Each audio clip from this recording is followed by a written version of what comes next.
The dim interior of the Khazari battlecruiser Hive's Vengeance thrummed with silent anticipation. Gleaming walls pulsed faintly in sync with the ship's heartbeat, a biomechanical rhythm that matched the tension coiled within its crew. At the center of its nerve cluster, the battle briefing room, Commander Vexa paced in slow, deliberate arcs. Her obsidian exoskeleton bore deep scars, each one earned through fire and fury across 100 planetary engagements. Yet now, in the quiet before the revelation, even she seemed rattled. The soldiers arrayed before her were the finest of the Khazari Hive Guard, warriors bred for resilience, honed in rituals of claw and carapace. Their posture was stiff, eyes wide and glistening, mandibles twitching in restrained instinct. They had heard whispers of what was coming. Now the truth loomed. "My warriors," Vexa began, her voice a low rasp echoing against the chamber walls. "What you are about to witness is classified at the highest tiers of the Khazari intelligence cortex.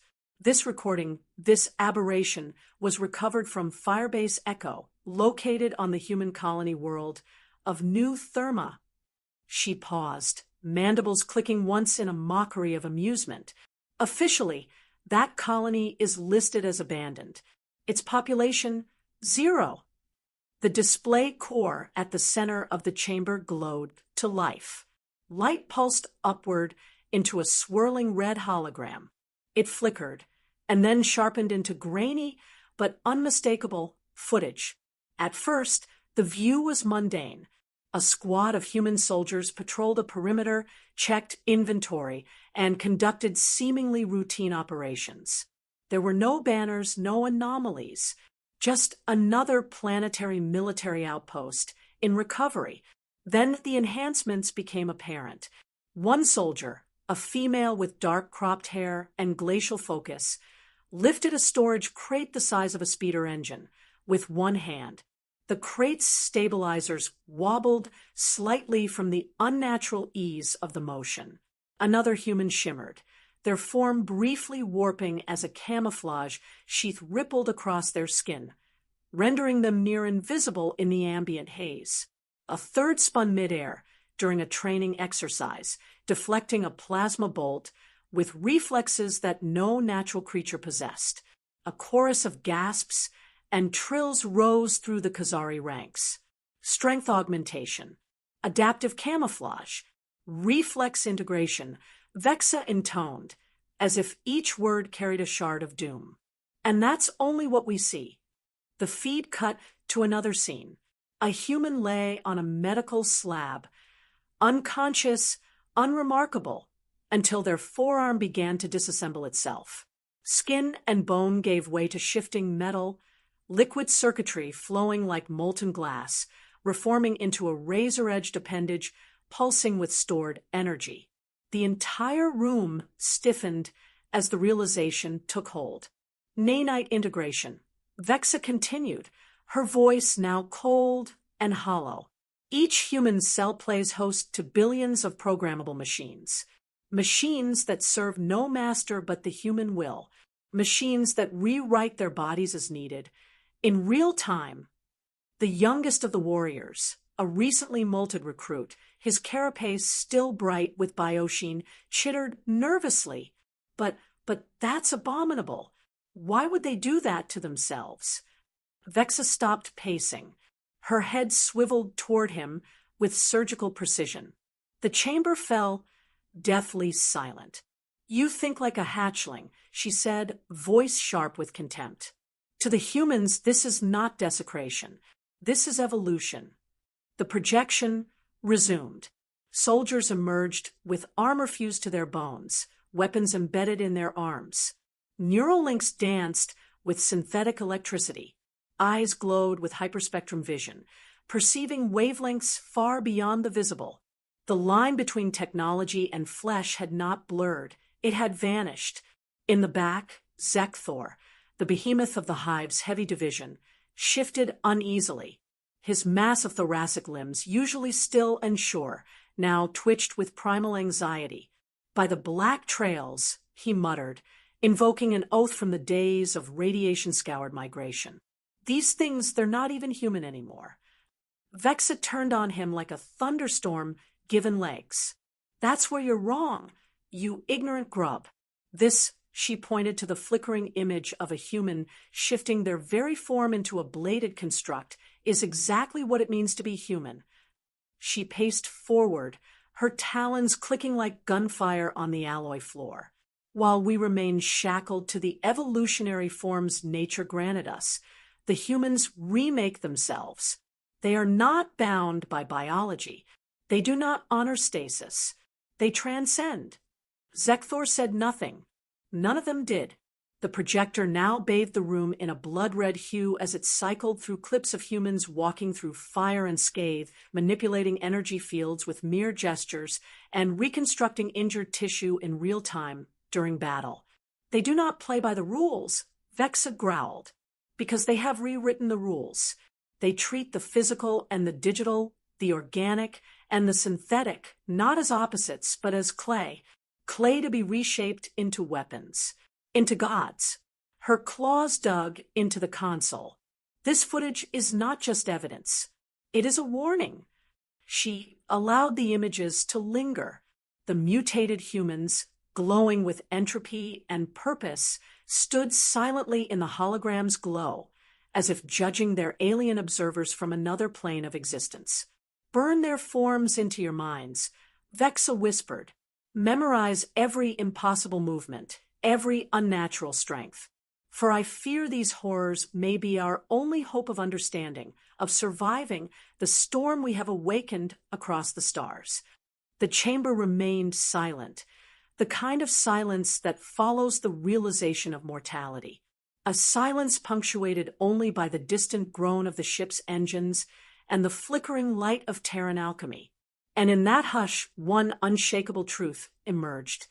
The universe had changed, and the Khazari had only two choices left: adapt or be consumed. The red glow of the briefing room dimmed, and for a long moment the Khazari warriors remained still, rooted not by command but by dread. Vexa stood motionless at the center, her form cast in silhouette against the fading projections of transhuman horror. Yet her mind remained ablaze, the afterimages of Firebase Echo clawing through her cognition like spectral predators. Even as the hologram shut down, its truth lingered in every carapace in the room. She spoke again, low, heavy, bitter. We once believed the humans were bound by flesh, that they were fragile, organic, understandable. Her gaze swept the room. We were fools. Without waiting, she triggered a secondary stream on the holodable. The projection blinked to life, higher resolution this time. A medical facility deep within New Therma's buried infrastructure. Cold white light, monitors pulsing softly. On a table lay a human soldier, unconscious or perhaps simply idle. A thick cable extended from the wall into a port embedded in the back of his skull. A soft hum filled the room as the subject's vitals spiked. Then came the transformation. The left arm disassembled, skin receding like liquid mercury, bones melting into smooth alloys. Microfilaments surged out from beneath the shoulder, weaving together into a construct that defied conventional anatomy. Not a tool, not a weapon, but both. It buzzed to life with contained plasma, its edge vibrating at molecular frequencies. A blade, yes, but a living one. Grown, forged, summoned. This, Vexa hissed, is not surgery, not technology. It is well-made metal. Behind her, the warriors of the Hive Guard shuffled uneasily. Zakthor, so often the immovable anchor of any formation, twitched in silence, eyes never leaving the glowing projections. One of his secondary hearts thudded, with the irregular rhythm of primal instinct. Nanite integration is not just enhancement, Vexa continued. It is liberation, from physical form, from biology, from reason. They command their own atoms like an artist commands paint. She turned to the projection and overlaid a medical schematic. The nanite concentration in the human bloodstream lit up like a starscape, each one a machine, each one aware.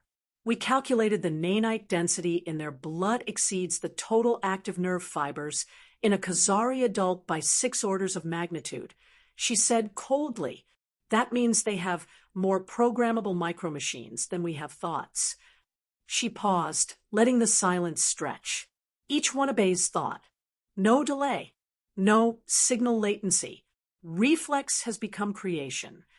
One of the analysts, Lieutenant Xek, ventured a question, his voice tight. Commander, are they still organic? Vex's mandibles flexed. Does it matter? Another video began. 2 humans in full combat. Regalia walked through the twisted ruins of what was once a Cleton forward base. Their silhouettes pulsed, shimmered, twisted. The larger one blinked, and with that blink, shifted out of visual range, reappearing a moment later with plasma still vaporizing from its blade hand. No heat signature, no radar ping, she growled. Camouflage, not just in light or sound. In data, these monsters can suppress their own existence. That's impossible, Zakthor muttered. No, it's possible, she spat. They have transcended the boundaries of conventional warfare. They are no longer soldiers. They are vectors. A chill passed through the room as Vexa triggered the final clip.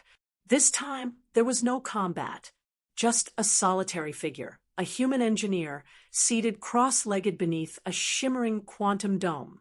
Around him, tools floated midair, untouched. They twisted, adjusted, assembled without being held. A new drone began to take shape, blade wings, sensor arrays, neural cores, all forming from nearby scrap. They think, Vexa whispered, and the universe obeys. At last, she cut the feed. The lights in the room seemed dimmer, the air heavier. There is no strategy, no formation, no doctrine in our archives that can match this level of evolution. The humans have become something else. And worse. Her voice dropped low and venomous. They are not done changing. In the silence that followed, she turned away from the table. Her claws tapped softly across the steel floor as she walked toward the exit. As of this cycle, we no longer fight a war of attrition. We fight a war of relevance. She paused at the threshold. Study them. Understand them. Because if we do not, the next footage we analyze will be our own destruction, filmed in exquisite detail by a race that has already turned our fear into fuel. Then she was gone, the door hissing shut behind her. And the Hive Guard, the finest warriors of the Khazari, remained unmoving, haunted by red afterglow, and hunted by the knowledge that the future had already arrived and it bled metal. Commander Vexa stood in silence, staring at the slowly fading glow of the briefing chamber's exit. The recording had ended, but the true weight of what had been witnessed would echo through her thoughts long past this cycle. In her thoracic cavity, her auxiliary hearts beat with the slow rhythm of controlled dread. But her mind, razor-honed from decades of command, spun relentlessly, parsing strategy from nightmare. Outside the war chamber, the ship's corridors pulsed with the familiar thrum of movement. Hive's vengeance was no mere vessel. It was a living fortress, cradling an entire Khazari hive cluster within its interwoven biomechanical bones. Each heartbeat of the ship was echoed by hundreds of soldiers, scientists, hatchlings, and engineers. And yet, for the first time in her long career, Vexa felt the presence of a threat not beyond the hull, but beneath it in the trembling minds of her crew. The truth had infected them. Even Zakthor, proud behemoth of the assault cadres, had returned to his quarters without a word. No banter, no bravado, just the hollow, shell-shocked gait of a creature watching the sky fall. Vexa entered the central command ring just as the gravity well shifted, Hive's vengeance had begun its transition into hyperslip. The external view flickered, revealing a worming tunnel of bent starlight that twisted violently around the hull. A blink later, and the ship entered stealth velocity, destined for the Rulian Nebula rendezvous. Jump successful, confirmed Zach her communications officer. His voice, usually confident and sharp, now carried a roughened edge. Trajectory locked. No anomalies detected. Vexa said nothing. She merely nodded, claws curling into the hardened alloy of the central display ring. Maintain stealth protocols, she ordered. I don't want a single spike in our wake signature. Nothing to risk preemptive detection. Even light years from human-controlled sectors, she trusted nothing. The bridge crew dispersed into routine. Sensors pinged silently. Subspace harmonics fluctuated.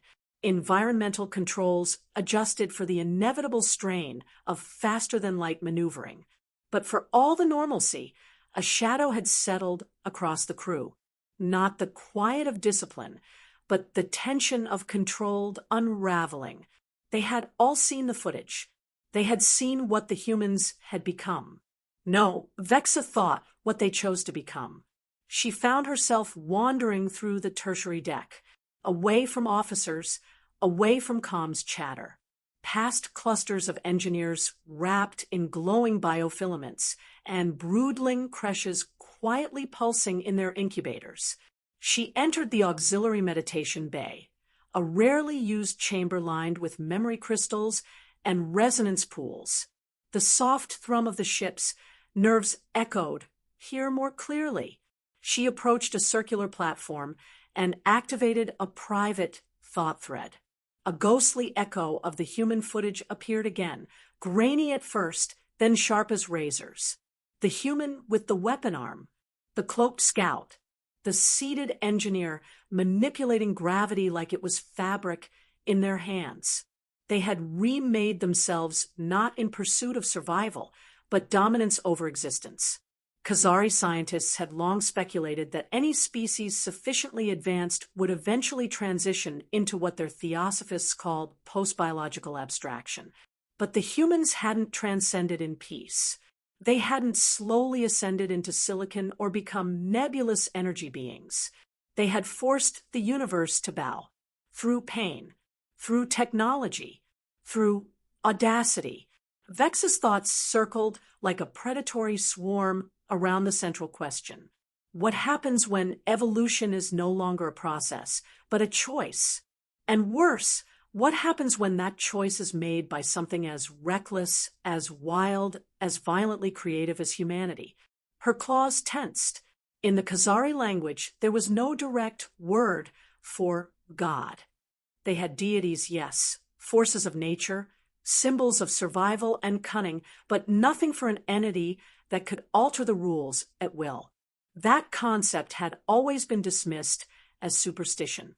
Until now, the humans had become gods with bullets, with nanites, with code and flesh and fire. They didn't whisper reality into being, they rewrote it mid-battle, and she had no idea how to kill something that refused to obey death. The intercom chimed, jolting her from the abyss. Commander, Zakher's voice crackled through, we're approaching the outer markers of the Rulian Nebula. Sensors show no activity. Yet. There was always a yet. Vexa deactivated the display and left the chamber. The time for silent contemplation was over. Her crew needed a leader, not a prophet of doom. Back in the command ring, she stood tall, voice sharpened with authority. All departments, status sweep. Prepare for full tactical readiness. No signals, no scans. Assume hostile entry is imminent. And then to her officers, I want eyes on every fold of this nebula. If even a photon flickers wrong, I want to know why. She stared into the darkness ahead. The humans had shattered the natural order. They'd torn holes in the very logic of existence. And now, like an ancient predator facing fire for the first time, The Khazari stood at the precipice of that unknown. The abyss yawned before them. But Vexa would not blink. The hive's vengeance emerged from folded space like a predator slipping from shadow, silent, cold, unseen. Around it, the swirling veils of the Rulian Nebula stretched in pale columns of spectral gas, forming an endless cathedral of drifting starlight. It was beautiful in the way an ossuary might be, ancient, cold, and shaped by death. Commander Vexa stood at the center of the command ring, her mandibles still, her compound eyes unblinking. The nebula was quiet, but she trusted nothing that looked tranquil in this part of the galaxy. Status, she snapped. Gravitic field is stable. No anomalous echoes, Zacher reported, claws dancing across the sensor matrix. No detectable warp trails or subspace disturbances. Rendezvous site appears secure. The hesitation was understandable. In a world where humans rewrote the rules of physics like bored artists smearing fresh paint, appears had lost all meaningful certainty. Appearances, Vexa muttered, mean nothing anymore. She turned to her senior officers, who stood at attention despite the gnawing anxiety that hung over the deck like magnetic fog. Begin Phase 1 cloaking spiral, she ordered. We will scan the meeting site in 12-fold spectrums, quantum, thermal, temporal, mimetic. If it twitches, I want to know what color its blood is. The bridge flickered with silent activity. Layers of stealth systems engaged, graviton dispersers, neurosignal dampeners, waveform disruptors. The ship's bioorganic hull tensed like an animal flexing its skin, adjusting its pigmentation to match the visual distortions of the nebula. Vexa leaned in toward the primary tactical display. A slow pulse radiated from a single marked coordinate, the summit zone. The Cleton Collective was supposed to be there, supposed to be waiting, supposed to be allies. Vexa had never put much faith in supposed to. Any campaigns, she asked. Zacher hesitated. None. But there's something. Vexa's thorax tensed. What kind of something? A distortion. Minor. Temporal lattice warping on a subharmonic layer. Barely detectable unless you're scanning for time field oscillations. Vexa stepped toward the display, staring at the distortion's waveform. It pulsed like a heartbeat, irregular but deliberate. Could it be human? Could be them.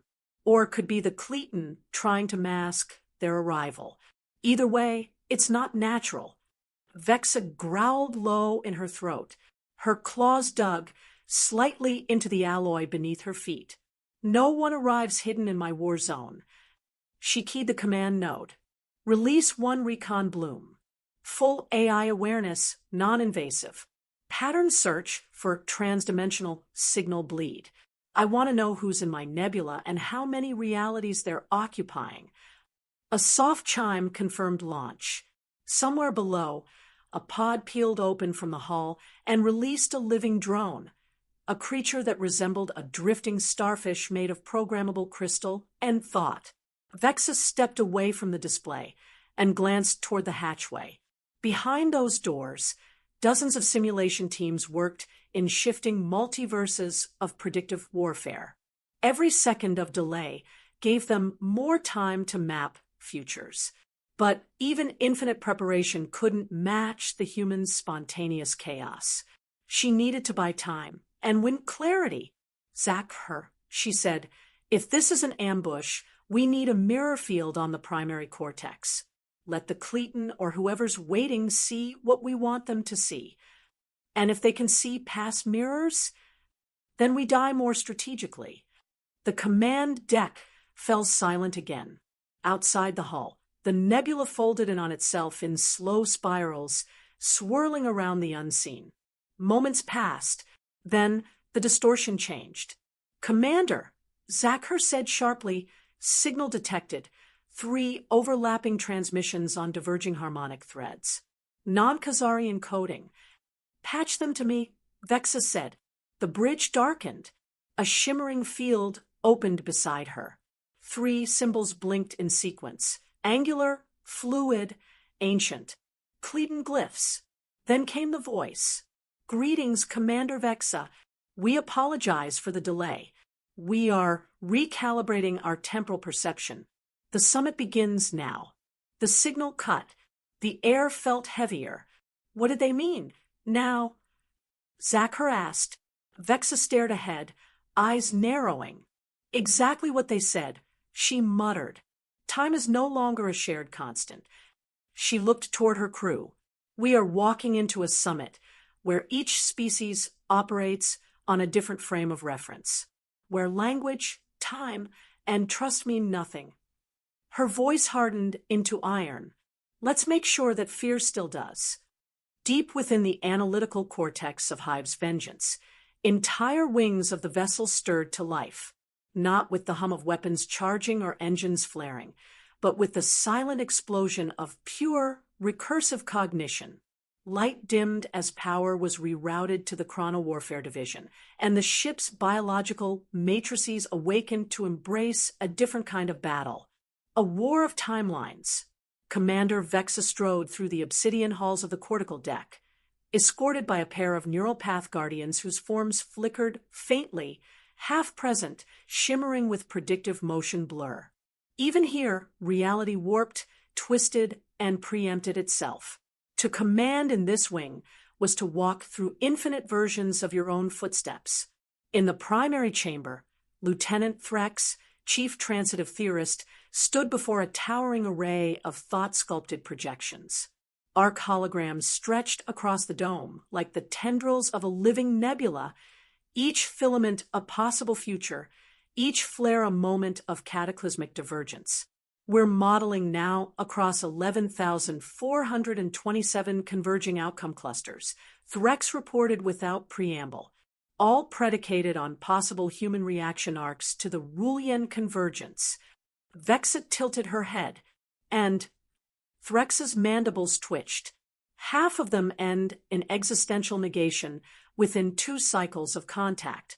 The rest fracture reality in less terminal ways. Encouraging, Vexa said dryly. Behind Threx, her simulation team, a circle of matrix weavers, sat within psycho-responsive cocoons, each connected to the logic lattice by living fibers. Their brains, augmented with hive-bonded processors, ran billions of scenario permutations per second, each one a thread in the grand tapestry of strategic foresight. Have you modeled for recursive aggression vectors? Vexa asked. Of course, including human-initiated paradox cascades, temporal reverberation strikes, and their mimetic warfare variants. Vexa's claws tightened. They're what? Threx gestured to a segment of the display. In several timelines, the humans initiate attack patterns via humor-triggered neurological overrides.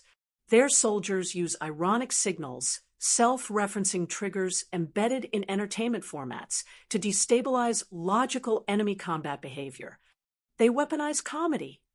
In certain clusters, yes, it is statistically effective, especially against linear-minded species. Vexa didn't blink. Add countermeasure protocols, pattern disruptors, emotional scrub filters. Threx nodded, already weaving new code into the threat lattice.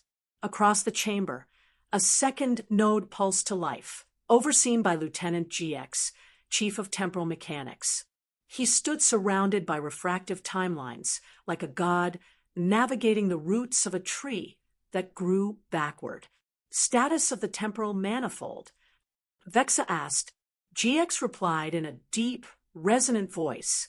We've charted 138 viable forks radiating from the Cleton encounter point.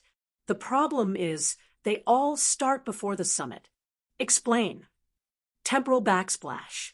Human intervention bleeds backward through causality. In several iterations, they make contact before contact is initiated. Vexa stared at him.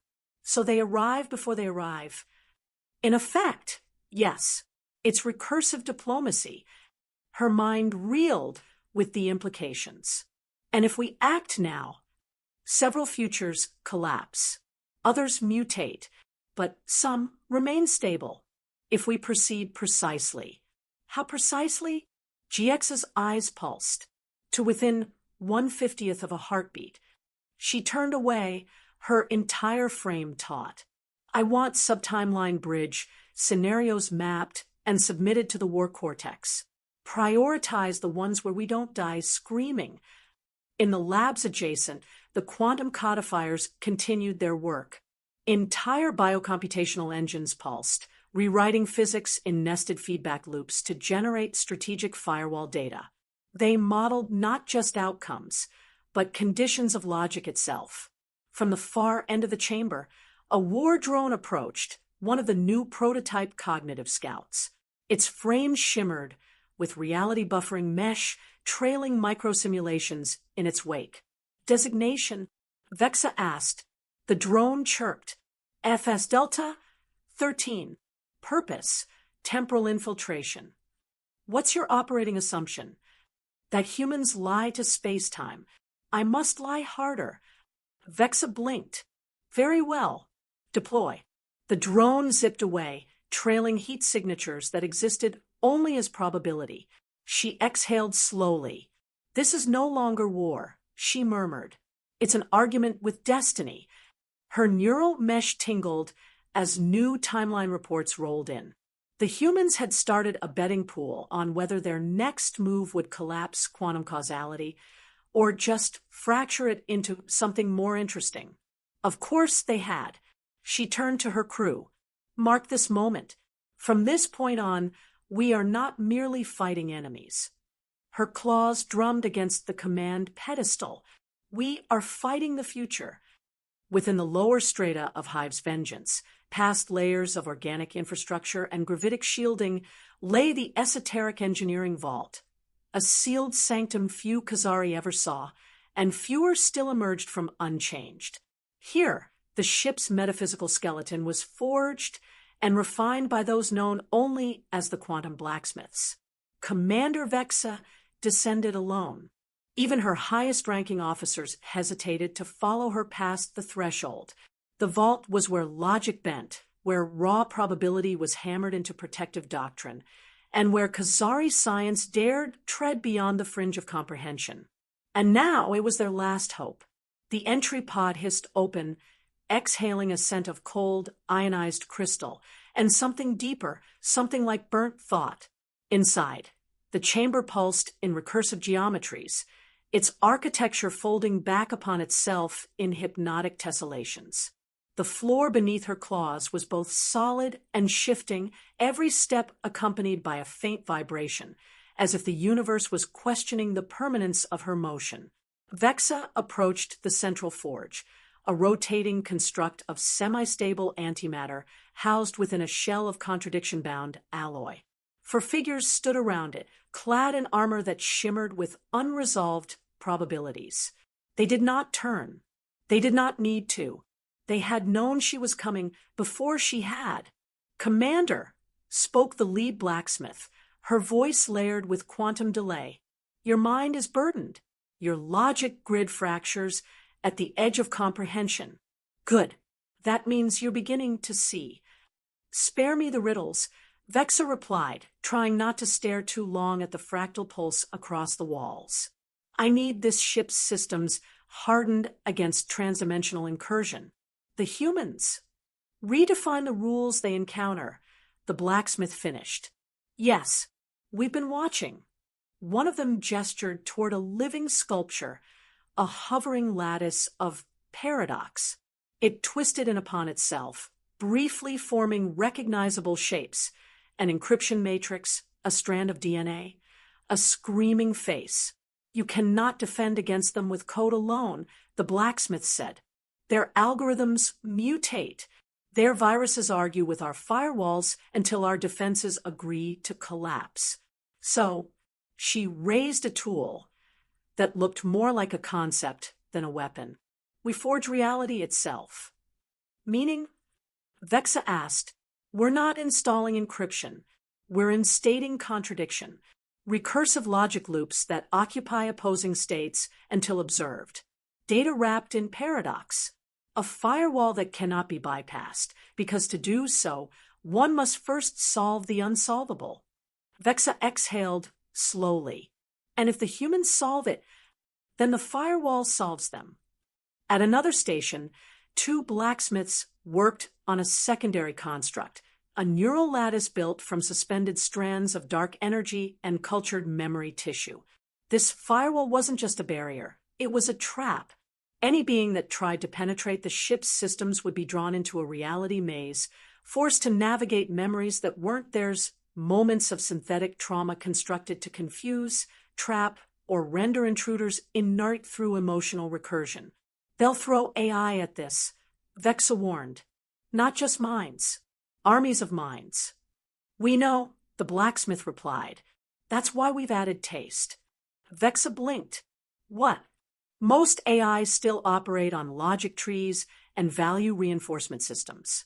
We've encoded the defense with aesthetic contradiction, images, flavors, emotional tones so dissonant they cause cascading computation failures.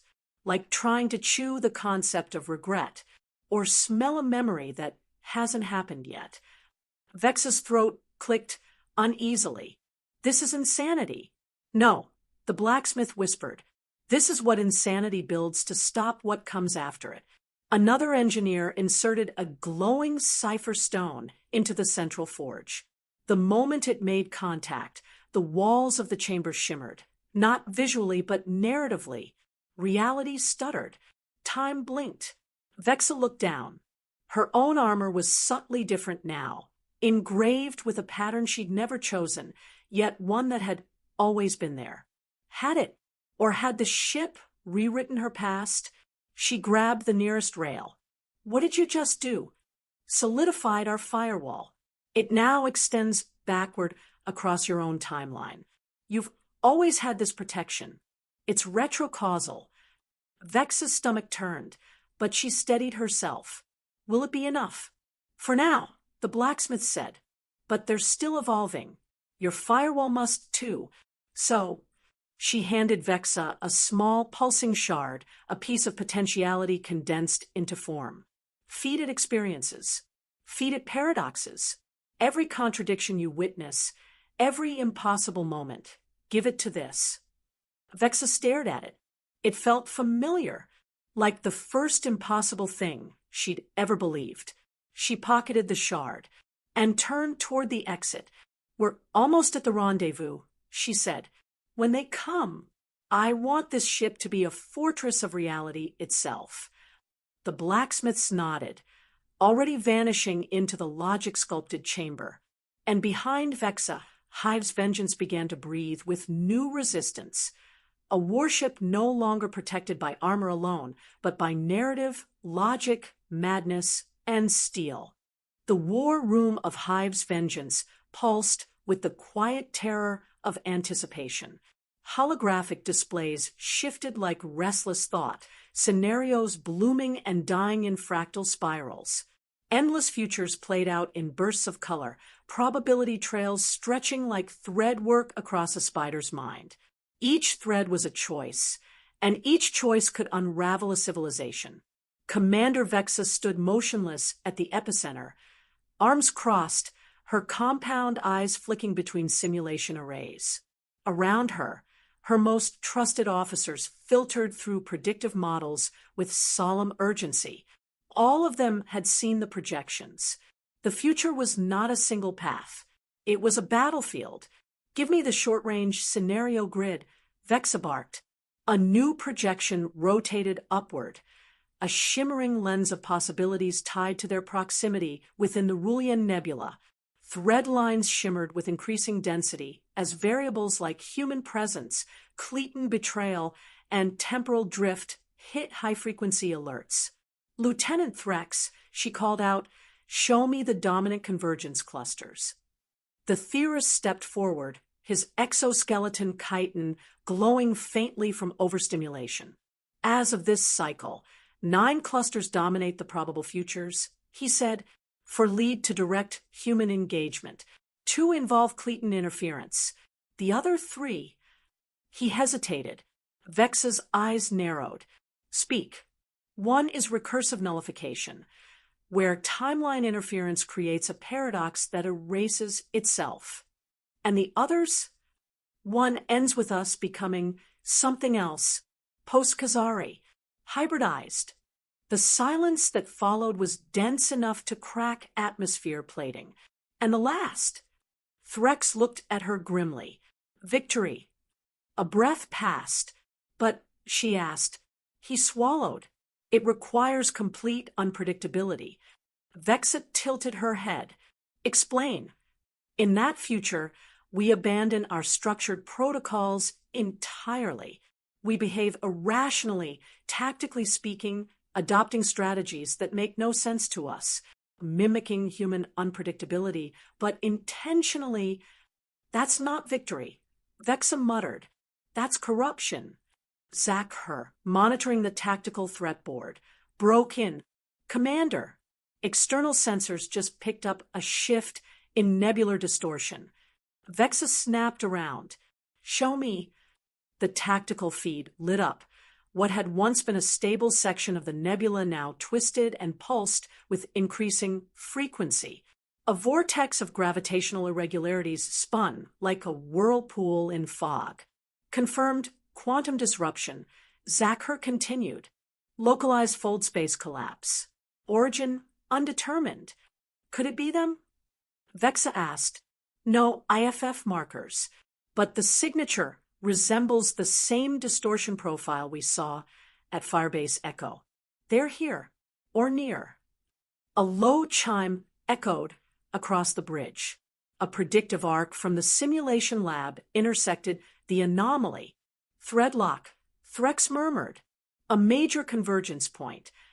Vexa's carapace flexed in unease. Threadlock. When multiple timelines agree, he said, whatever happens here happens everywhere. The lights dimmed slightly as the ship adjusted gravitic harmonics to accommodate the expanding simulation load. Drones zipped overhead, exchanging data with psychic conduits in the upper memory vaults. Vexa took a deep breath, then turned to the full command, assembly. We're no longer strategizing to win, she said. We're strategizing to matter. She walked toward the war table and placed her claws on the interface. One by one, she began locking in subroutines, protocols for improbable tactics, randomized formation shifts, and logic-scrambled strike patterns. We will thread the void, she said, voice sharp with determination.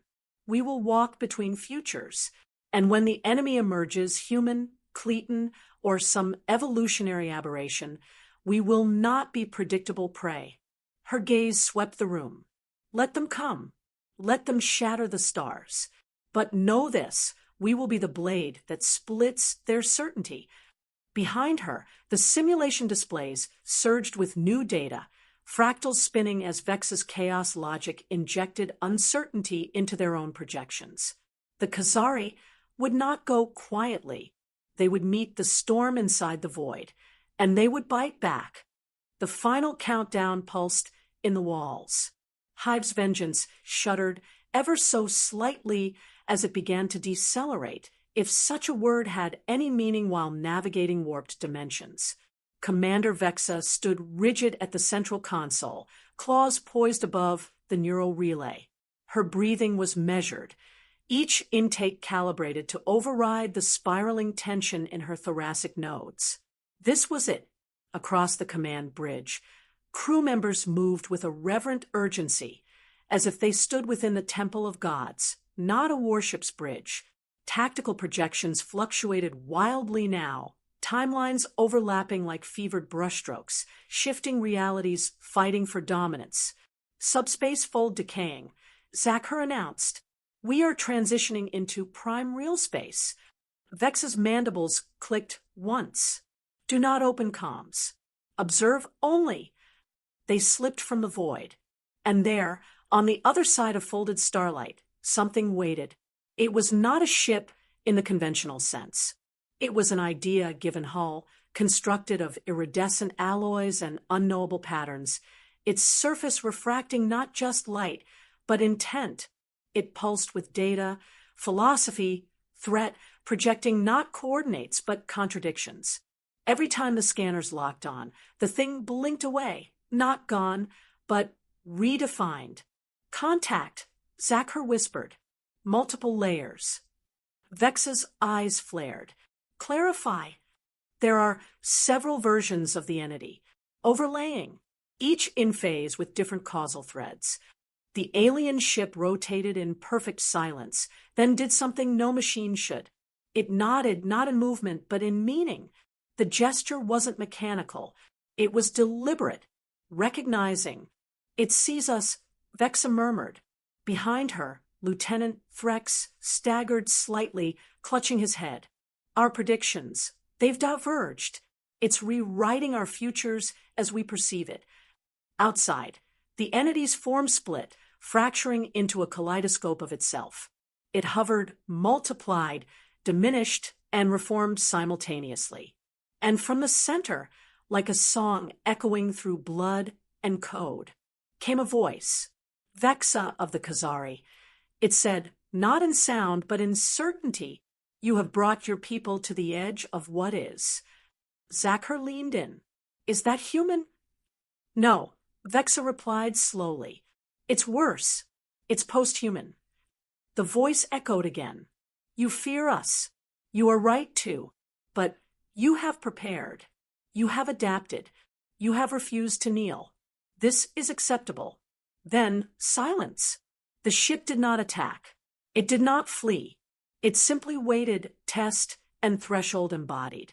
Vexa stepped forward. Transmit no words, she said. Send the quantum signature of our paradox firewall. Let them know we see. The signal pulsed outward, carrying with it contradiction, encryption built on impossible logic, defiance written into narrative structure. The entity flared. A new signal returned, encrypted in recursive emotion, compressed entropy, and a single image, a star blooming in reverse, a challenge, an invitation, a warning. They're testing our meaning, Threx muttered, pale. Not our weapons, our identity. Then we show them, Vexa growled. She turned to the bridge. Lock combat formations. Multispectral arrays, only. Distribute command authority to local nodes. No central nervous system.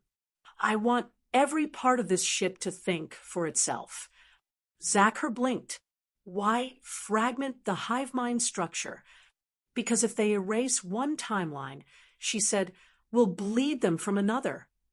Outside the nebula, space twisted. New ships emerged. Cleton, yes, but altered, tainted.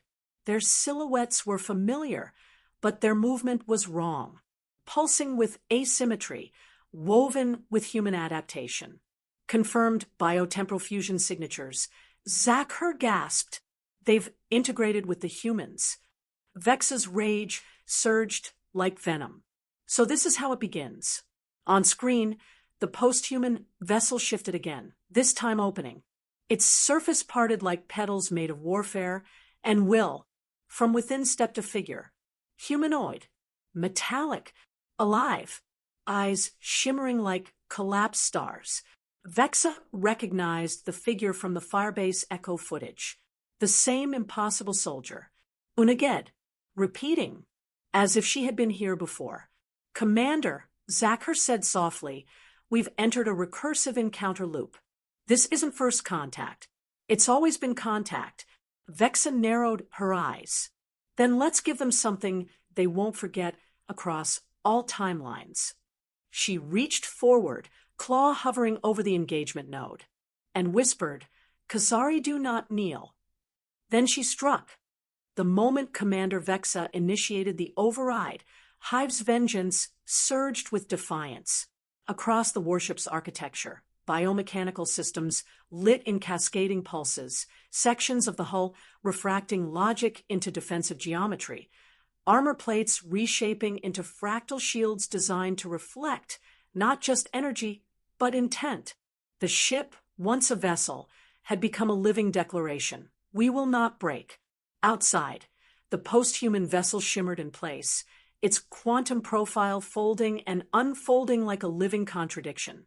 The humanoid figure floating before it, equal parts soldier and spectral myth, tilted its head in recognition. It did not react with aggression. It simply watched. "This is it," Zachar whispered on the bridge. "Every timeline threads through this point. We're standing in the fulcrum of fate." "No," Vexa corrected, her voice stone-edged. "We're grinding that fulcrum under our claws." On the tactical overlay, the Cleton ships moved into formation, but their energy signatures were erratic, tainted with feedback loops that hinted at unstable integration with human technology. Shields fluctuated. Hulls flickered. Their loyalty was no longer certain, not to the Khazari, not even to themselves. "Are they allies?" Threx asked. "They're tools," Vexa replied coldly. "And someone else is holding the handle." From deep within the hive ship, a subdimensional tremor rolled through the decks. Quantum blacksmith encryption activated fully. The firewall systems groaned like ancient steel under the weight of paradox. "The firewall's live," came the report from engineering. "Causal lockdown initiated." "Any breach?" "No, Commander. But something is watching it, measuring it, conversing with it." Vexa growled. "Then increase recursion. Let's see how long they can hold a conversation with a screaming mirror." Across the void, the post-human entity finally moved. It didn't launch a weapon. It didn't fire a beam. It simply spoke, but the message came in gravitational waves, mimetic pulses, and light that danced directly on their retinas. "You are obsolete, but not unworthy. We offer merger, upgrade, continuance, refuse and fade." The Khazari crew stared at the message, each word slicing deep through instinct and ideology. "This isn't diplomacy," Threx said. "It's predation, draped in mercy." Vexa stepped forward, her shadow long across the bridge. "Patch me in. All channels. All species. I want everyone listening." A red circle blinked open on the comm interface. She began. "This is Commander Vexa of the Khazari. We have received your offer." She paused, just long enough to let tension bloom. "And I spit upon it." The channel trembled with backlash. The humanoid figure tilted once more. "I see what you are," she continued. "Not gods, not saviors, not the future. You are the disease of simplicity, the idea that evolution has an end, that power replaces purpose, that logic must rule all life. You broke your chains. Good. So did we. But unlike you, we remember why we fought to escape them." The message translated in 1,000 tongues, cascading across the nebula. "We choose defiance. We choose to struggle. We choose the terror of freedom over the peace of submission." She leaned forward into the transmission. "We refuse." A stillness followed. Then the post-human ship responded, not with sound, but with movement. It unfolded. Reality cracked along the fold lines of its presence. The entity's structure began blooming outward, architecture rising like a recursive cathedral of impossible math. The nebula flared behind it. Space trembled. Time reversed itself within a local field. "Impact window, 14 seconds. Zachar called out. "They're not firing. They're becoming." "Target their timeline anchor," Vexa barked. "Find the node that stabilizes them. If they want to unmake us, we'll show them what it means to bleed meaning." The ship responded. Quantum lances, coated in paradox, aimed not at matter but narrative, launched from Hive's vengeance. They didn't pierce hull. They pierced story. Across the nebula, echoes rang out. Alternate timelines convulsed. Cleton ships began to rupture, overloaded with unsustainable futures. Vexa stood calm.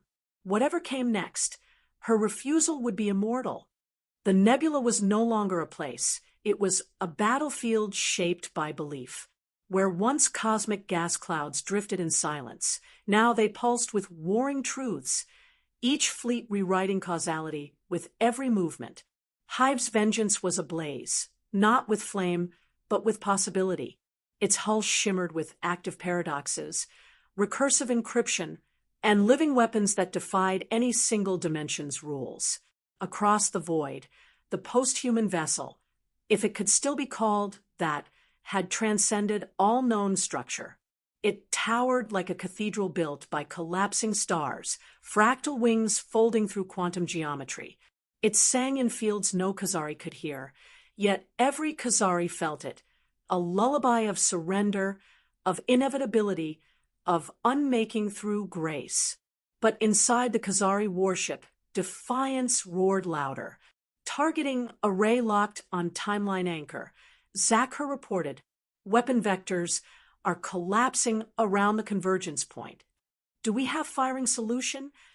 Vexa asked, her voice calm, sharpened to diamond. Probability window is unstable. If we fire now, we might overwrite our own tactical history. Do it. Zakhar hesitated. Commander. Do it. The ship's paradox lances fired again, this time not to strike, but to collapse. Each pulse aimed not at matter, but at significance. They tore through causality like claws through silk. The post-human vessel rippled. A section blinked out, not destroyed, but retroactively unimagined. Across the bridge, the tension was suffocating.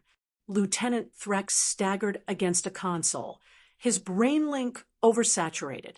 They're trying to rewrite us, not just physically, conceptually.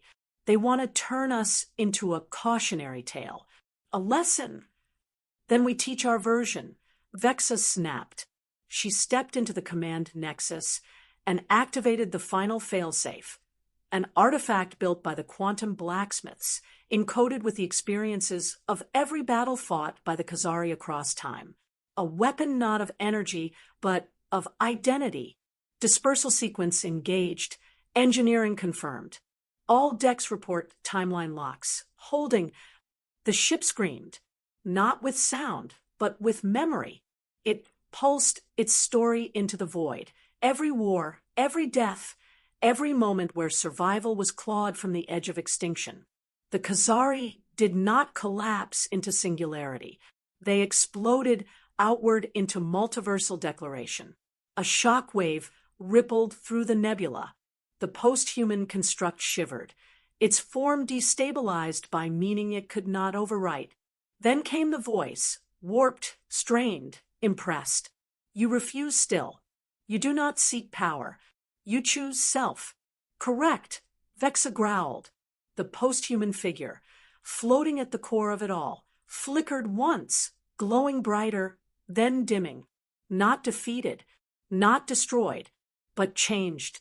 It raised one hand and bowed. Then it was gone. The ship collapsed into itself, folding across countless dimensions, becoming a ripple that echoed backward and forward in time, leaving no wreckage, no radiation, only a lingering question. Silence returned. The nebula quieted.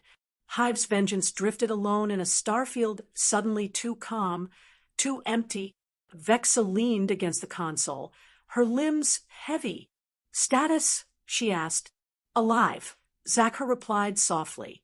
Unchanged, but not untouched. Casualties? Minimal. Structural damage is paradox-resistant. Emotional trauma? Extensive. Threx added, and the Cleton? Gone. All timelines show no record of them, as if they were never part of the encounter. They were overwritten, Vexa said. The humans made their choice. She stood tall, her gaze drifting out the viewport toward the stars. Log this engagement, she ordered, not as a battle, as a boundary. A junior officer raised her voice. Commander, what do we call this victory? Vexa thought for a long moment. Then she answered, proof.